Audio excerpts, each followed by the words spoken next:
Bienvenidos a una nueva exploración en profundidad.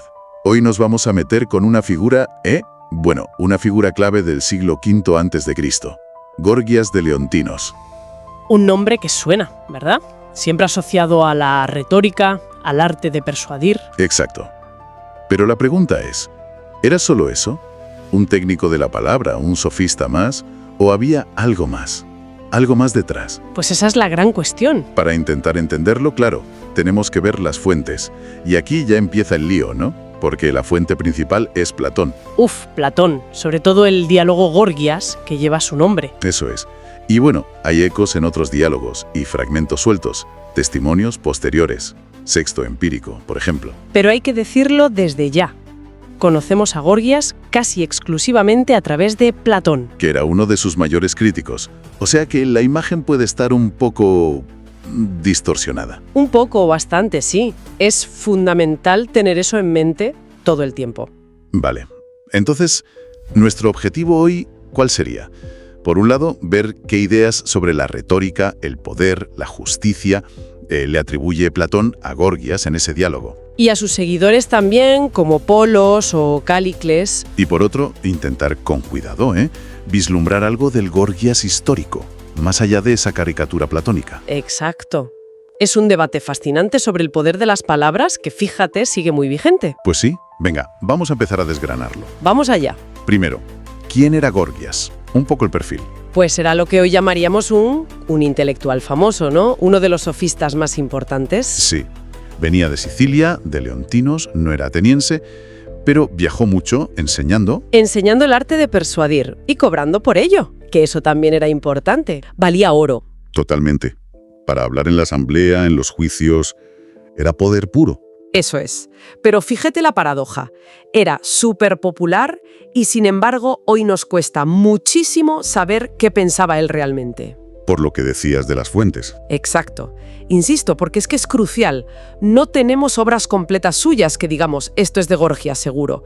Tenemos resúmenes, citas de segunda mano. Y sobre todo Platón. Y sobre todo Platón, que en el diálogo Gorgias pues lo presenta de una manera muy específica. ¿Cómo? Pues le hace defender tesis que parecen, bastante débiles. Y claro, llega Sócrates y las desmonta fácilmente. Ah, claro. Lo deja un poco en ridículo a él o a sus discípulos. Sí, a veces sí. Entonces la pregunta siempre está ahí. ¿Es un retrato fiel o es una construcción de Platón para defender sus propias ideas? Un hombre de paja, como se dice a veces. Entendido. Hay que leerlo con esa precaución. Vale, pues con esa cautela, veamos qué dice Platón que pensaba Gorgias de la retórica. Según Platón, para Gorgias no era solo hablar bonito, era mucho más. Era una herramienta de poder, ¿no? De influencia social. Exacto.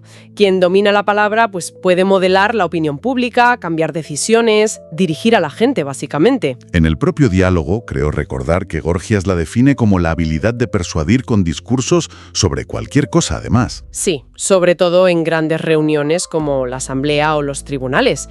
El poder en estado puro en Atenas. Y aquí es donde Platón monta el primer gran choque con Sócrates. Ahí empieza el drama filosófico. Sí, Sócrates en el diálogo hace la pregunta clave. A ver, para ser un buen orador tienes que saber de verdad de lo que hablas. Buena pregunta. Y la respuesta que Platón pone en boca de Gorgias es muy reveladora. ¿Qué dice? Pues viene a admitir que un orador hábil, aunque no sepa del tema, puede convencer a una multitud ignorante mejor que el propio experto. ¡Ostras! El ejemplo típico es el del médico, ¿no? Ese mismo. El orador podría convencer sobre temas de salud mejor que el médico, siempre que el público no tenga ni idea, claro. Eso ya es problemático, digamos. Bastante. Pero Sócrates no se queda ahí, claro. Va al núcleo moral, me imagino. Directo. Pregunta, ¿y para hablar de justicia, el orador necesita saber qué es justo o injusto? Ahí le has dado. Y ahí Gorgias, según nos cuenta Platón, como que duda, titubea. No lo tiene claro. Pero esa vacilación Exacto. es la que aprovecha Sócrates. Exacto. Si la retórica funciona sin saber de verdad y sin importar la moralidad, pues es una herramienta peligrosa, Claro, puede usarse para bien o para mal. desligada de la verdad, de la justicia. Ahí está. Y Sócrates va a llevar esa crítica hasta el final. ¿Cómo? ¿Cuál es el ataque de Sócrates? Pues la llama, con bastante desprecio, la llama adulación. Adoración. Sí, con laquía en griego. y la compara con la cocina o con la cosmética. Vaya comparación. ¿Por qué? Porque dice que esas prácticas solo buscan el placer inmediato, dar gusto, agradar por fuera. Ah, vale. La cocina busca el placer del paladar, no siempre la salud, ¿verdad? Ujú. La cosmética busca parecer guapo, no la belleza real o la salud de la piel. Entiendo.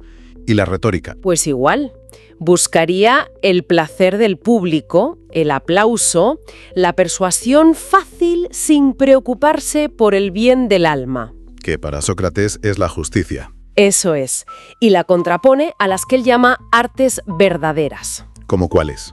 como la medicina, que busca la salud del cuerpo, o la legislación, que busca la justicia en la ciudad. Esas sí buscan un bien real, objetivo. Aunque a veces duelan o no gusten, ¿no? Como una medicina amarga. Justo. La retórica sería como comida basura para el alma, has dicho antes, una buena imagen. Sí, es potente. Y el debate se calienta más en el diálogo, ¿verdad? Entran otros personajes. Efectivamente, Platón mete a Polos, que es un discípulo de Gorgias, más joven, más impetuoso. ¿Y qué defiende Polos? Pues Polos ya sin complejos. Dice que la retórica mola porque da poder, y el poder te permite hacer lo que quieres. Lo que quieres. Sí, o sea, lo que te parece mejor para ti, sin preocuparte por si es justo o no. Poder sin límites morales. Muy directo. Y para demostrar que esa vida de poder e injusticia es la mejor, pone un ejemplo. ¿A quién? A Arquelau, el tirano de Macedonia. Un tipo que llegó al poder, a base de crímenes, pero que mucha gente veía como un triunfador, feliz, envidiado. Un argumento bastante cínico, ¿no? O pragmático, al menos. ¿Y Sócrates qué dice ante eso? Pues aquí viene una de las ideas más bestias y famosas de Platón, puesta en boca de Sócrates. Le da la vuelta a todo. A ver, Primero dice, nadie hace el mal queriendo el mal. Siempre buscamos algo que creemos bueno. Riqueza, placer, seguridad. vale, aunque nos equivoquemos. Exacto, ese es el punto. Y ahora viene lo fuerte. Cometer injusticia es el peor mal que te puede pasar. Mucho peor que sufrirla. Ostras, peor cometerla que sufrirla. Muchísimo peor, porque la injusticia te destroza por dentro, te corrompe el alma, que es lo más valioso. Vaya. Así que ese Arquelao que admira a Polos, en realidad, para Sócrates, es el tío más desgraciado del mundo, aunque ni él mismo lo sepa. Es totalmente antiintuitivo. Va contra el sentido común, ¿no? Totalmente. Y si cometer injusticia es tan malo, la peor enfermedad del alma, ¿qué pasa con el castigo? Pues debería ser malo también, ¿no? Sufrir un castigo. Pues no. Sócrates dobla la apuesta. Si la injusticia es la enfermedad, el castigo es la medicina. Ah, Aunque duela, te cura, te purifica el alma. Así que recibir un castigo por tus injusticias es un bien. madre mía. Entonces, lo peor de todo sería... Cometer crímenes y que no te pillen, quedar impune, porque eso significa que tu alma sigue enferma, corrupta. Esa es la mayor desgracia posible. Es una inversión total de los valores normales. Increíble. Provocador es poco, sí. Pero la cosa no acaba con Polos. Luego aparece Callicles, que parece aún más duro. Callicles, sí. Platón lo presenta como un ciudadano ateniense, ambicioso, metido en política, y desprecia todo lo que han dicho antes Gorgias y Polos. Le parece flojo. ¿Y qué dice él?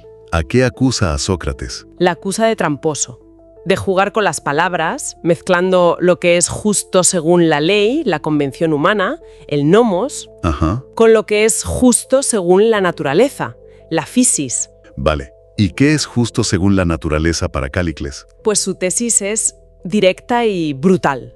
Y ojo, que esta idea resuena muchísimo a lo largo de la historia. ¿Cuál es? Dice, mira la naturaleza, mira los animales, mira cómo se relacionan los estados fuertes con los débiles. Lo natural, lo justo por naturaleza, es que el más fuerte, el más capaz, el mejor, domine al débil y tenga más. La ley del más fuerte, vamos. Exacto. Y dice que las leyes que hablan de igualdad, de moderación, de proteger al débil, todo eso es un invento. Un invento. ¿De quién? De la mayoría débil, de la masa mediocre, para protegerse y frenar a los individuos superiores, a los leones, dice él. Es la venganza de los débiles contra los fuertes. Vaya tela. O sea, un principio moral basado en la fuerza bruta o la capacidad superior. Tal cual. Y claro, esto tiene consecuencias directas sobre cómo hay que vivir. Me imagino que defenderá una vida sin frenos. Totalmente. Desprecia la moderación, la templanza, la sofrosine, que decían los griegos. Para Calícles, la virtud, la felicidad de verdad, es dejar que tus deseos, tus pasiones, crezcan al máximo. Y satisfacerlos. Y tener la inteligencia y la fuerza para satisfacerlos todos. Sin límites. Esa es la vida plena. Y la filosofía. Y Sócrates. Se ríe de ellos. Dice que la filosofía está bien para los chavales, como un juego.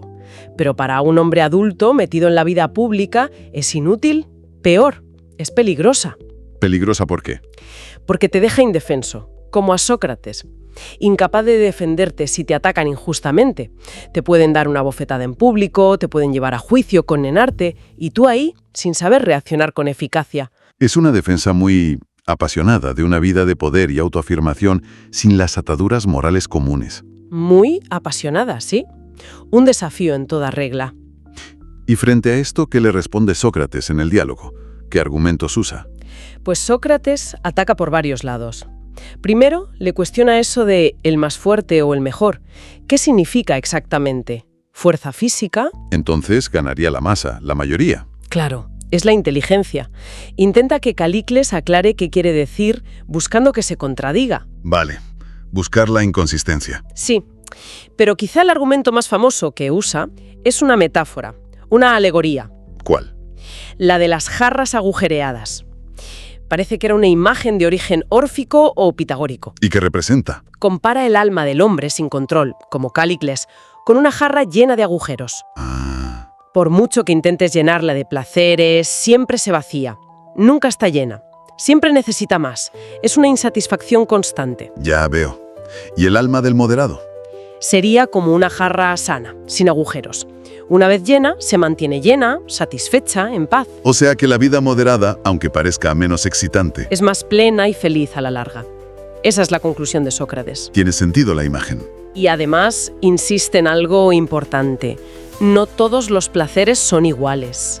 Hay placeres buenos, que te hacen bien, y placeres malos, que te perjudican.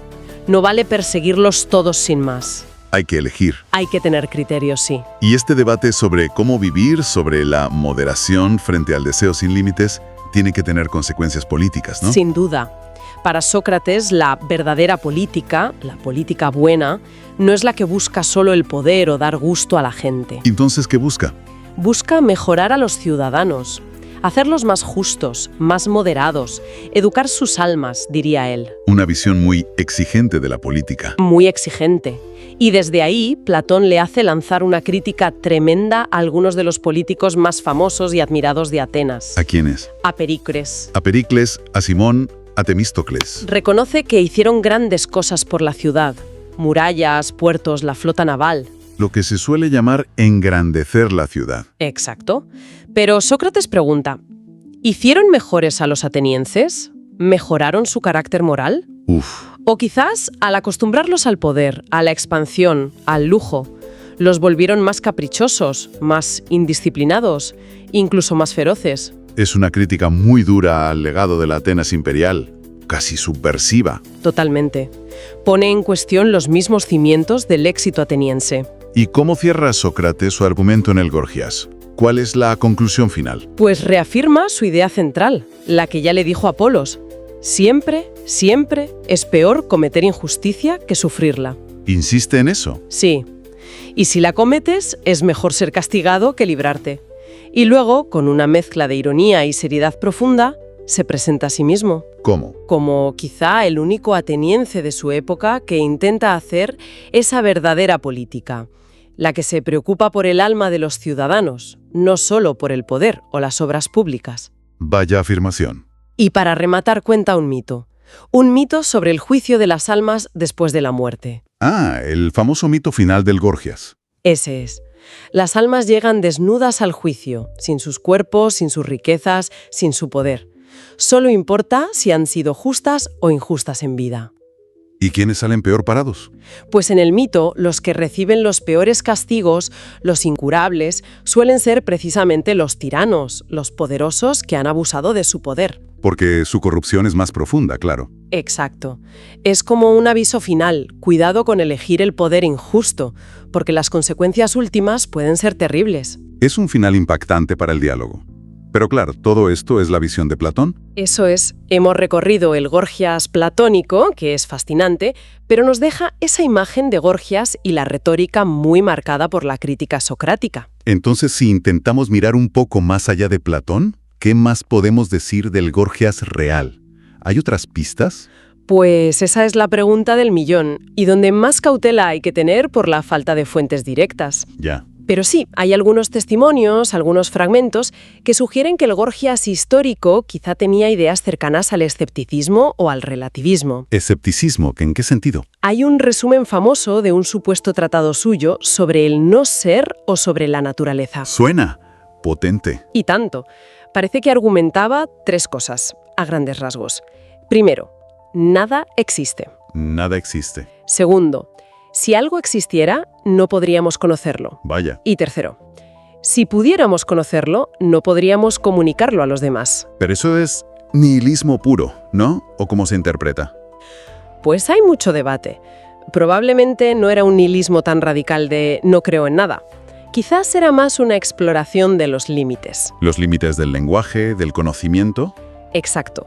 Pudo estar diciendo, ojo, que nuestras palabras nunca captan la realidad perfectamente, tal cual es.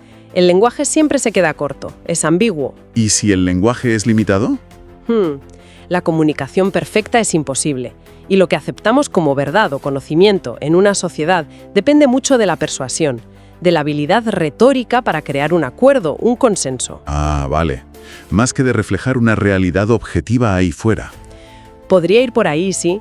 Y eso sí conecta con la idea de la retórica como una fuerza muy poderosa que moldea cómo vemos el mundo. Entonces podríamos verlo como un precursor de ideas sobre, no sé, la construcción social de la realidad o la importancia del framing, de cómo enmarcamos las cosas. Podría ser una lectura, sí, con cuidado de no modernizarlo demasiado, claro. Llamarlo posmoderno sería un anacronismo total. Claro, claro. Pero lo que sí parece es que Gorgias pensó mucho sobre el poder del lenguaje y también sobre sus límites. Y eso, junto a sus técnicas retóricas. Que eran muy sofisticadas, por cierto. El uso de la antítesis, el ritmo, las figuras de estilo, pues tuvo una influencia enorme. Curioso, porque Platón critica la retórica en el Gorgias, pero el diálogo en sí mismo es una obra maestra de retórica, ¿no? Totalmente. Es una demostración de lo que critica. Y esas técnicas, las que asociamos a Gorgias y los sofistas, se siguen usando y estudiando hoy. ¿Dónde vemos esa influencia hoy en día? Ponme ejemplos. Pues piensa en la política actual, en la publicidad, en cómo funcionan las redes sociales. A ver. El uso deliberado de marcos, el framing, para que veas un tema de una forma y no de otra. La elección de palabras con mucha carga emocional. Construir argumentos para convencer, no tanto para demostrar algo objetivamente. Ya. La polarización a través del lenguaje. Todo eso. Son ecos directos de lo que Gorgias enseñaba y Platón analizaba. ¿Cómo llamas a una medida económica? ¿Alivio fiscal o recorte social? Cambia totalmente la percepción. Exacto. Y eso lo discutían ya en el siglo V a.C. Entender estas estrategias es fundamental hoy para no dejarnos manipular tan fácilmente, para tener espíritu crítico. Alfabetización mediática, que se dice ahora. Eso es.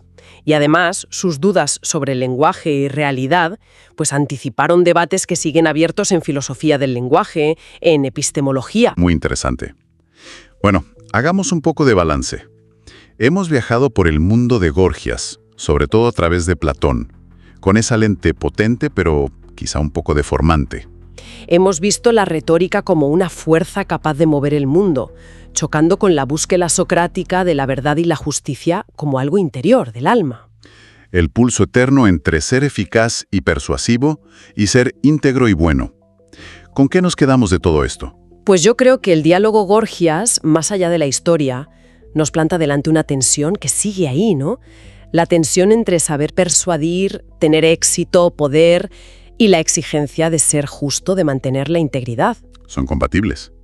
Platón, a través de Sócrates, dice un no rotundo si la persuasión se separa de la verdad y la justicia.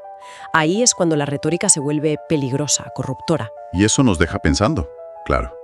Una última reflexión para darle vueltas. A ver, Si aceptamos que la retórica, el arte de persuadir, tiene ese poder real de influir en lo que creemos que es verdad, o justo, o bueno, tanto antes como ahora, ajá, ¿hasta qué punto nuestras propias ideas, nuestras convicciones más firmes, son realmente fruto de un razonamiento puro objetivo? ¿Y hasta qué punto están, moldeadas por discursos que hemos ido absorbiendo, a veces sin darnos cuenta? es una pregunta incómoda, ¿eh? Mucho. ¿Se puede separar del todo el poder de las palabras de la búsqueda de la verdad y la justicia, como quería Sócrates? Buena pregunta para cerrar. Quizás no hay una respuesta fácil. Quizás no. Pero la pregunta sigue ahí, más de 2000 años después. Y sigue siendo esencial, yo creo. Estoy de acuerdo. Pues con esa pregunta en el aire, terminamos por hoy. Ha sido fascinante. Igualmente. Hasta pronto.